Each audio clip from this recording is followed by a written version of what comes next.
Assalamualaikum warahmatullahi wabarakatuh. Perkenalkan, nama saya Fauzan Farhangayo dari kelas 3A Sistem Informasi Fakultas Ilmu Komputer Universitas Bangsa Karawang. Di sini saya ingin memenuhi tugas dari Sistem Informasi Akuntansi dan Keuangan yang diampu oleh Bapak Ade Andri. Di sini saya ingin menjelaskan tentang aplikasi untuk pembayaran pajak yang ada di Indonesia gitu ya. Mungkin sebelum saya menjelaskan aplikasi yang ada untuk melakukan pembayaran pajak ataupun yang lainnya, di sini saya ingin menjelaskan tentang pajak itu sendiri. Pajak ini adalah kontribusi wajib kepada negara yang terutang oleh orang pribadi atau badan yang bersifat memaksa berdasarkan undang-undang dengan tidak mendapatkan imbalan secara langsung dan digunakan untuk keperluan negara bagi sebesar-besarnya kemakmuran rakyat. Jadi pajak ini adalah sesuatu yang wajib dibayarkan oleh para masyarakat yang ada di suatu negara, khususnya negara kita yaitu negara Indonesia. Karena memaksa gitu, karena ada undang-undang tertulis untuk wajib pajak tersebut. Lalu pajak ini bermanfaat untuk membiayai berbagai anggaran belanja negara dan berguna untuk kepentingan bersama. Orang yang membayar pajak disebut wajib pajak. Jadi eh, kita ini sebagai masyarakat sudah wajib pajak itu ketika memiliki penghasilan bulanan sebesar 5 juta rupiah per bulan atau 60 juta rupiah per tahun gitu. Dan nanti juga dari wajib pajak tersebut memiliki nomor gitu, yaitu atau biasa disebut NPWP, nomor pokok wajib pajak. Sifat pajak ini seperti yang sudah dijelaskan sebelumnya itu memaksa. Hal ini berdasarkan undang-undang tertulis gitu yang ada di Undang-Undang Dasar 1945. Pajak juga digunakan untuk keperluan negara dalam rangka mencapai kemakmuran rakyat serta pembangunan nasional. Jadi, seperti pembangunan negara kayak bangunan-bangunan atau eh, fasilitas transportasi umum itu juga sebenarnya eh, uang yang dikeluarkan itu dari pajak-pajak kita juga, seperti pajak kendaraan, pajak bumi dan bangunan gitu. Segala sesuatu tentang pajak ini mulai dari pemungutan, pelayanan, dan pengawasan dilakukan oleh Direktorat Jenderal Pajak Indonesia. Jadi pajak ini ada yang mengatur gitu dari DJP atau Direktorat Jenderal Pajak tersebut. Nah, pajak juga memiliki fungsi yaitu fungsi anggaran. Pajak berfungsi untuk membiayai berbagai pengeluaran negara. Pajak digunakan untuk membiayai semua pengeluaran termasuk pengeluaran pembangunan. Fungsi pajak digunakan untuk pembiayaan rutin seperti belanja pegawai, belanja barang, pemeliharaan, dan lain sebagainya. Pajak untuk pembiayaan pembangunan, uangnya dikeluarkan dari tabungan pemerintah, yakni penerimaan dalam negeri dikurangi pengeluaran rutin. Lalu fungsi pengatur. Pajak memiliki fungsi untuk mengatur segala pertumbuhan ekonomi melalui kebijaksanaan pajak. Fungsi pajak sebagai pengatur bisa digunakan sebagai alat untuk mencapai tujuan. Contoh fungsi pajak adalah dalam rangka mendapatkan penanaman modal, baik dalam negeri maupun luar negeri. Maka pemerintah akan membuat berbagai macam fasilitas keringanan pajak hingga menetapkan bea masuk yang tinggi untuk produk luar negeri. Lalu fungsi stabilitas. Fungsi pajak sebagai stabilitas artinya pemerintah memiliki dana untuk menjalankan kebijakan yang berhubungan dengan stabilitas harga, sehingga inflasi bisa dikendalikan dengan cara mengatur peredaran uang di masyarakat, pemungutan pajak, serta penggunaan pajak yang efektif dan efisien. Lalu selanjutnya fungsi redistribusi pendapatan. Fungsi pajak redistribusi pendapatan adalah pajak yang sudah dipungut oleh negara. Nantinya akan digunakan untuk membiayai semua kepentingan umum. Fungsi pajak ini termasuk juga untuk membiayai pembangunan yang tujuannya untuk membuka kesempatan kerja dengan harapan bisa meningkatkan pendapatan masyarakat.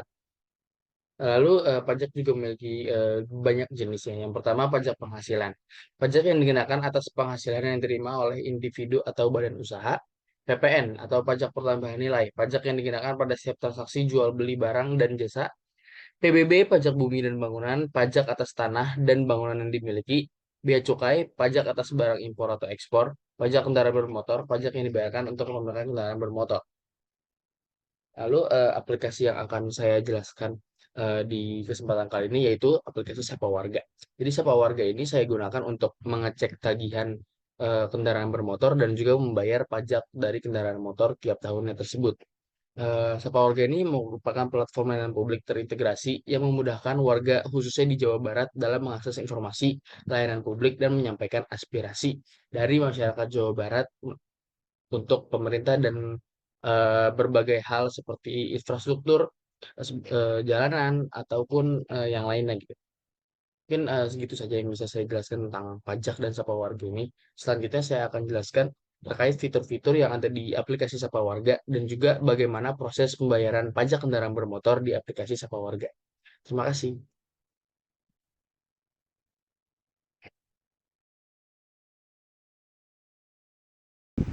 Oke, melanjut dari video yang tadi tentang pengertian pajak, lalu fungsi pajak dan juga jenis-jenis pajak, dan juga aplikasi apa sih tadi yang ingin saya demokan di kesempatan kali ini, yaitu aplikasi dari Sapa Warga. Yang pertama kita masuk dulu ke aplikasi Sapa Warga ya. Jadi ini adalah tampilan beranda dari aplikasi Sapa Warga. Jadi aplikasi Sapa Warga ini adalah aplikasi dari pemerintah Jawa Barat gitu. Jadi ini khusus untuk masyarakat yang memiliki domisili di Jawa Barat gitu. Jadi Sapa Warga ini adalah Jabar Super App gitu. Bisa dibilang the next level dari aplikasi Bapenda gitu kan. Nah, jadi di sini tuh kita harus masuk dulu ya ke akun sebenarnya tuh. Ini kemarin saya pakai Google. Nah, ini saya masuk pakai akun Google utama saya tuh untuk masuknya. Ini profilnya gitu. Mungkin yang pertama kita bahas itu dari Berandai dulu. Jadi Berandai dulu, di sini ada info-info menarik ya. Ada layanan publik, ada gempa, lalu ada waspada kasus cacar monyet. Ini seperti info-info terbaru lah yang ada di Jawa Barat dan sekitarnya gitu. Lalu di sini ada layanan publik. Layanan publik ini terdiri dari beberapa fitur gitu. Yang pertama ada West Java Festival 2024. Jadi West Java Festival ini itu perhelatan hari jadi Provinsi Jawa Barat. Nah, di sini tuh ada surveinya gitu kan. Karena kita fokusnya ke pajak, jadi di sini kita jelasin aja. Lalu ada tiket eventnya untuk pembelian tiketnya, lalu ada informasi-informasi dari event West Java Festival. Itu ada konser musik, bazar kuliner, kolaborasi seni musik dan budaya, job dan edufair, nikah massal tapi udah ditutup nih ya kan. Lalu ada volunteer, ada sosial media juga gitu. Kita ada tombol kembali ke atas, jadi kita nggak usah cepet scroll langsung ke atas aja. Lalu di sini karena kita mau menjelaskan pajak kendaraan bermotor, jadi itu nanti kita taruh di akhir aja ya. Lalu ada reservasi wahana publik di sini ya kan.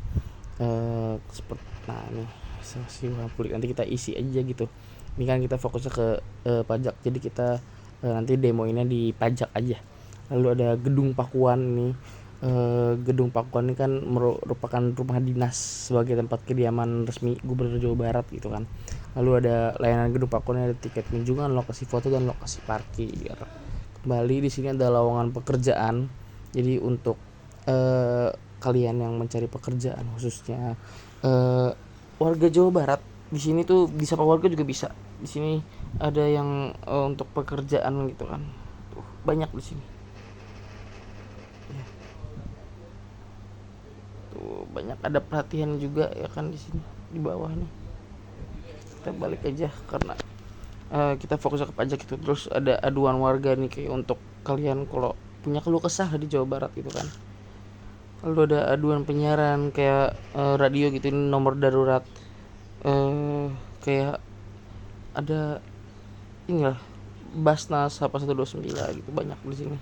Layanan laboratorium, layanan perizinan, Masjid Raya Al Jabar, Tahura, IHR Juanda, pengaduan data kependudukan, satu data keluarga. Terus ini ada juga layanan pendidikan, itu penerimaan peserta didik baru, ada beasiswa Future Leader JFLS. Ini mahasiswa juga siswa juga bisa daftar di JFLS ini. Aduan perundungan kayak bully gitu, ini kuliah kerja nyata, dan masih banyak yang lainnya gitu di Sapa Warga ini. Nggak cuma pajak doang, jadi ini bener-bener untuk warga Jawa Barat yang ingin mengaksesnya gitu secara online. Lalu di sini ada Jabar hari ini info tentang hari ini yang gak jauh-jauh dari ini, seminggu lah di minggu ini gitu. Lalu di sini ada kotak masuk nih, kayak kalian kalau habis ngapain gitu kan. Ini ada info lah gitu, pesan-pesan. Ini profil kita ini kan dari akun gitu. Oke, masuk ke demo dari pajak kendaraan bermotor ya. Jadi di sini ada cek pajak kendaraan saya, cek pajak kendaraan lain, ada hotline Samsat Bapenda, ada riwayat pembayaran, ada bayar pajak kendaraan online, lepas kepemilikan, reservasi pajak 5 tahunan. Di sini cek pajak kendaraan saya karena saya tidak memiliki kendaraan yang atas nama saya, jadi nggak ada gitu. Jadi cek pajak kendaraan lain di sini, misalkan kita contoh motor saya. Ini motor kakak saya sih. Apaan? Terus kita taruh platnya gitu. Terus setelah itu bakal keluar kayak gini. Mereknya, nomor polisi, tahun pembuatan, model, warna, tanggal pajak, wilayah, milik keberapa, tanggal STNK, tanggal proses, lalu disini detail biayanya, pajak pokok keberapa, terus ini SWDK LLJ pokok keberapa. Lalu disini kita bayar pajak kendaraan ini. Lalu disini masukkan nik dari eh, yang milik nama di STNK, lalu masukkan nomor rangkanya seperti itu. Lalu ketika simpan dan lanjutkan, nanti itu bakal dikasih kode dan kita bakal memilih pembayaran di mana gitu, pembayarannya mau Tokopedia atau QRIS, karena saya sekarang belum masuk ke dalam pembayaran pajak, jadi langsung ke lihat aja ini riwayat pembayaran yang sudah saya lakukan. Di sini ada yang sukses dan 2 gagal. Sebenarnya ini yang gagal ini sebenarnya kemarin sukses, tapi ada error juga dari aplikasinya gitu, sempat error kemarin. Mungkin segitu aja sih yang bisa saya demokan dari aplikasi Sapa Warga untuk pembayaran pajak kendaraan bermotor. Kurang lebihnya mohon maaf. Terima kasih. Wassalamualaikum warahmatullahi wabarakatuh.